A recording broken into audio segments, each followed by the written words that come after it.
Okay, so in this recording I'm going to take you through two main concepts.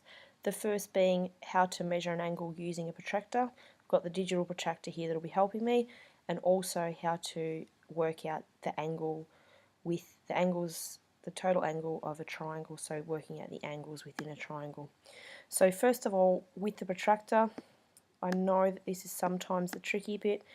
We need to get the protractor so the zero, or the line, the zero line of the protractor runs through the bottom part of the protractor, and it lines up with that. So if we have that there, we're then looking at the zero being at the top number, so we're following the top numbers around.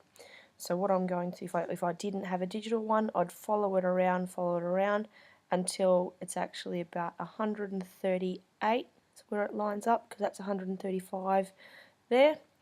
And my answer would be 138 degrees. Now because I can use the digital protractor, I can show you how that can be worked out. So we can bring that right around to 137, close enough, and that shows there that it is 137 degrees, that angle. Now if we had followed it around and got to here, I know that some people would go, oh, that's about 42. We need to remember we're looking at the top number, because the bottom line of the angle is going through that zero, so you follow that around. And the other way that can help you to remember that it's not actually, the answer isn't 40, is because you know that 90 degrees is a right angle and 40 is less than 90 degrees, so it'd have to be an acute angle, and this one is actually an obtuse angle. So that's the first one done. Now we're going to come and set the protractor on this shape here.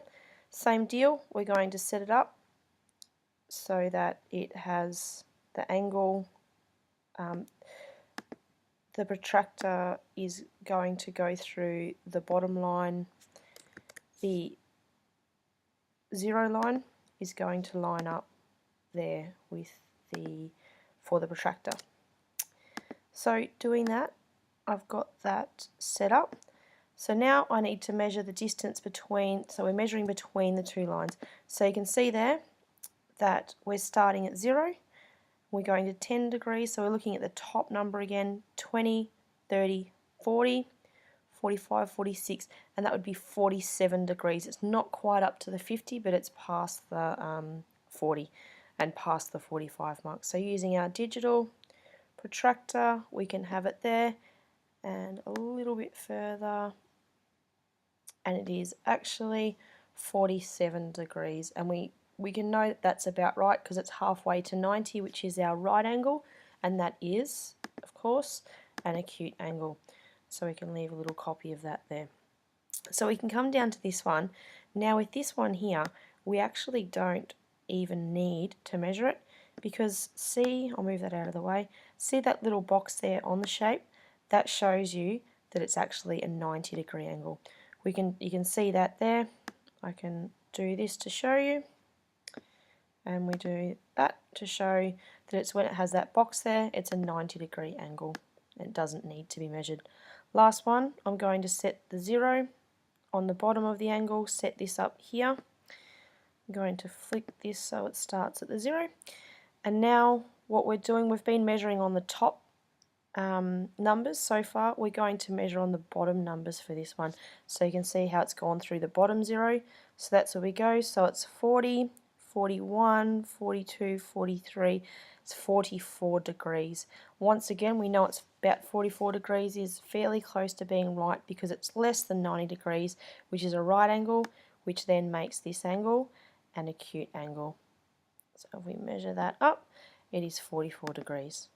So just recapping the main points, make sure that we've got the protractor on the base of the angle, and we measure the different distance between the two lines, and that we follow the 0 that has the angle going through it, and we can double check with our knowledge whether the answer is right with our knowledge of what an acute, right, obtuse and reflex angle is, so we know whether the answer looks right straight from the start.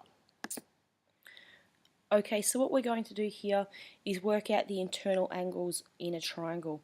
So as it's stated on here, the internal angles of all triangles adds up to 180 degrees. So it doesn't matter what the triangle looks like, if it's a three-sided shape, all the angles within it add up to a total of 180 degrees and always will. So we'll start with this middle one here, and it's given you two angles, and it's 60 and 60. So we know 60 plus 60 equals 120 degrees. So what we're left with now is x plus 120 equals 180. So we can then use, there's probably two methods you could use here, is we can either add on to 120 and work out that way, or we can use our knowledge of times tables and counting to know that 60 plus 60 plus 60 equals 180. So x equals 60. So we've now worked out that angle in here is also 60 degrees because all of it adds up to 180. So that's just an easy one to start with. Now if we move on to the second one, we've been given two angles again. So it's 85 and 60, and that equals, 145. So if we've got 145 there, once again, there's two ways of working it out. You could set yourself a sum up with 180 minus 145. I'm going to do a counting on method I'll demonstrate that to you. So it's 145 plus x, it will be our answer, equals 180. So if we start at 145 and we count on 5, we get to 150. Then we go 60, 70, 80. So that was 30 to get to 180, and then we plus 175, and then we plus the 5. So our answer, x equals 35. So if we added all those up together, our total would be 180 degrees, because that's what you need to add up in the internal angles. So our last one here, we're starting off with a right angle. So if we go 90 plus 45, that equals 135. So we know that x plus 135 equals 180 degrees.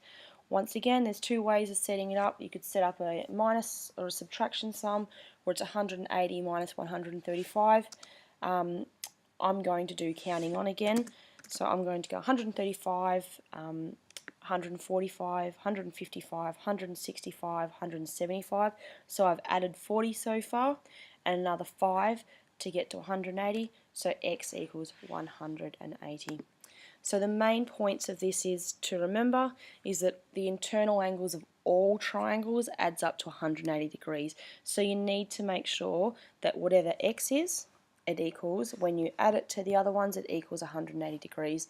So there's two ways, and probably other ways as well, but two main ways that you can work it out is that you can subtract the two totals from 180 to give you the remainder, or you can count on from the totals to help you out there.